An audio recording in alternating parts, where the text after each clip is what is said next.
Hey, welcome to the Danger Zone. It's Ashley. Everything in this video can be found on a public domain, and the full disclaimers down below. I want to say a special thank you to Nikki, Shoshana, and Peter. I appreciate y'all so much. Lots of love and many blessings your way. I'm not sure how much of this Harry knew going into this relationship, but Meghan most definitely had an agenda. If you'll go back and rewatch their engagement video, man, everything now makes sense. Shortly after they were married, they started saying, hey, we need to work on climate change. We're eco-warriors. We want you to be an eco-warrior too. We are demanding that you minimize your carbon footprint. They gave us all a long list of do's and don'ts as far as our traveling goes. And their main unforgivable sin for all of us was flying private. And the entire time they were beating us down, telling us how to travel, they were flying private. Harry's excuse was that he had a family to protect. 53 flights private in total within 12 months. And once everybody started noticing, hey, they're major hypocrites here. Now, the fairy godmother caught wind of this, stepped out defending them. I wonder how quick he'd be today, considering they've ghosted him, telling us all that he had paid extra to offset the damage they have done to the environment. That's a stupid thing in itself to be said that don't even make sense to me. You know, that's just like an ultra wealthy person. Money will heal all.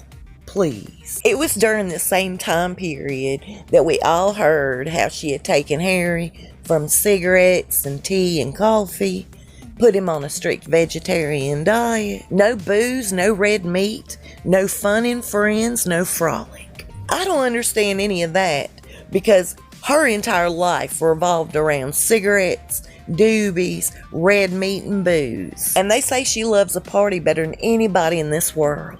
Right after they got married on a couple of occasions, Harry tried sneaking off with his buddies for a pint. They say she hit the roof, went crazy. And it wasn't too long after that she had Harry come out and read one of her speeches talking about how Fortnite was more addictive than drugs and alcohol and needed to be banned immediately in the UK. But it was Harry who came out saying video games helped hone his craft as a war pilot. All the credit went to the video games. That's who he thanked for his skills. And during all of this time, they were complaining about their own privacy, things about themselves being leaked out to the press. They had everybody on the case. They had nearly all of the staff from the royal family investigated individually, interrogated, accusing them of selling stuff to the press, leaking information about them. She had a female security guard when she was over in Fiji. That woman didn't last long because Meghan also accused her of leaking stories about them to the press. She then came out turning on her friend, Victoria Beckham, accusing her of selling their information to the press. She went as far as sending Harry over to see David Beckham face to face. They nearly got into a knockdown, drag-out fight over this. Going through all of these legal problems, kicking up lawsuits, accusing the royal family of leaving her feeling unprotected. And now it has since been discovered that she's the one that's leaked all of this. After all of the strife that she's kicked up.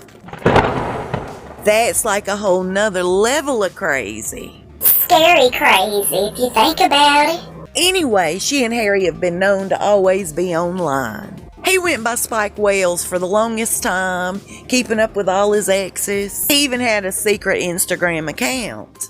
You don't fool me, he loves his online life. And we all know her to be Miss Tig. And that was just one of her sites online. She would journal all about her acting career and her struggles in life and how she was trying to hustle up a part, how she had broken it off with her ex after she found him cheating with her agent who happened to be a guy.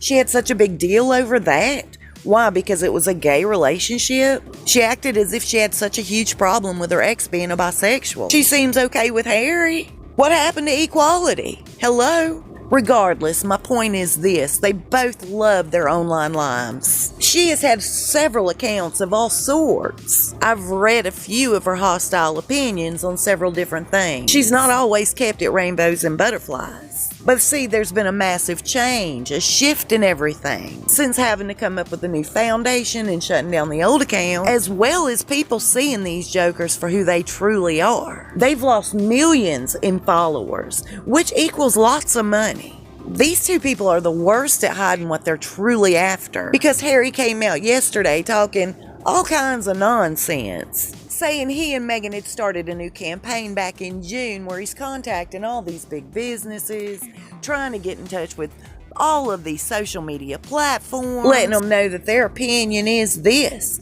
we are amid an online crisis here. Crisis of health, hate, and truth online. He said social media is dividing us, but together we can redesign it. He even used his fear-mongering tactic, where he said every time you click online, they learn more about you. Our information, private data, our unknown habits are traded on for advertising space and dollars. They're watching you. Do you not see what they're doing? In my opinion, they're just trying to plant this paranoid seed in our minds. Truth is, we're watched. Our data's collected. You don't have to be sitting on Facebook. Walking into the dang Walmart, they have facial recognition software. They immediately know everything about you. Believe it or not, they do. Here's my own personal opinion about this situation. When Meghan was putting her plan together with whoever her co-conspirator is, when she dragged Harry into this, the one thing they really didn't bank on, the one thing they didn't have a backup plan for, was the internet. They just didn't put too much thought into how social media was going to react and how fast information travels nowadays. They knew it would be super simple to show themselves every now and then on a Good Morning America, Good Morning Britain, looking all happy and together, spewing lies, feeding us crap. There are some really good investigators here on YouTube even, and they're putting it out there left and right. They do a superb job at it. And y'all know exactly the channels I'm speaking of. I think about it like this: if it were not for these channels and our own research, the access we do have to information online, I could have very well had a different opinion about both Meghan and Harry. Just going off TV alone, if I didn't have access to the online world, I could have easily felt sorry for both Meghan and Harry. I could have easily seen them in a whole different way, truly. So I appreciate the fact that I have the ability to research. And I appreciate all these other channels that do their research also. When they were putting their plan together, I really, in my own opinion, don't feel like they took into consideration how fast information does move online on social media platforms. So we're looked at as the enemy by them. So of course they're going to try to quiet us down. If they can be successful at quieting us down, this will make her future, their future, a lot easier to get away with the lies they tell. So it's just my opinion that Meghan wrote the letter that Harry used yesterday to get his point across. He actually brought Archie into this, using Archie as a prop, the same way he's used his dead mama in the past, using the excuse that he doesn't want his son to find fast friendships in the future. As a father, this concerns him. What really should concern him is I've heard from everybody, insiders included, that this child is not allowed outside.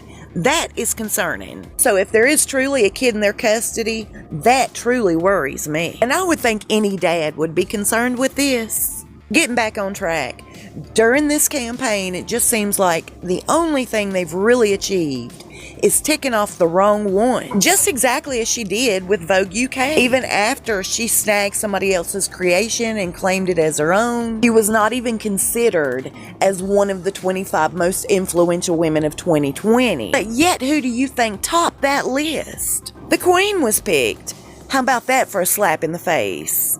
And just exactly as she contacted Vogue UK, she contacted the 19th, who is just so happening to be holding a Virtual Summit 2020 starting Monday, ending on Friday of next week. Sponsored in part by Goldman Sachs.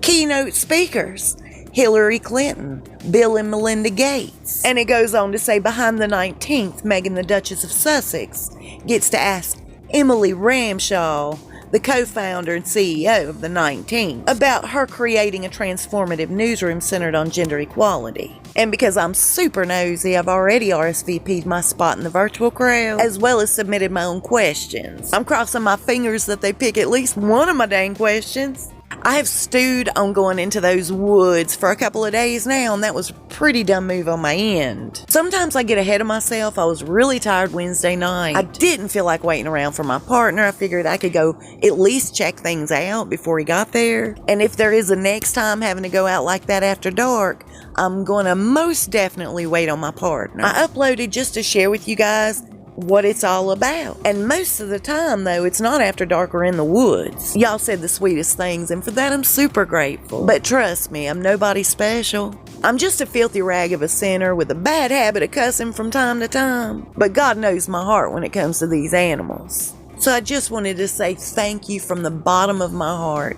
Thank you so much. And really fast, I lose comments very easily. I'll turn around and go and reply, and when I hit reply, it doesn't take me to the comment directly. But y'all said such sweet things. I want you to know I read just about all of them. As many as I could possibly keep up with. Lord, y'all, I've talked a bunch.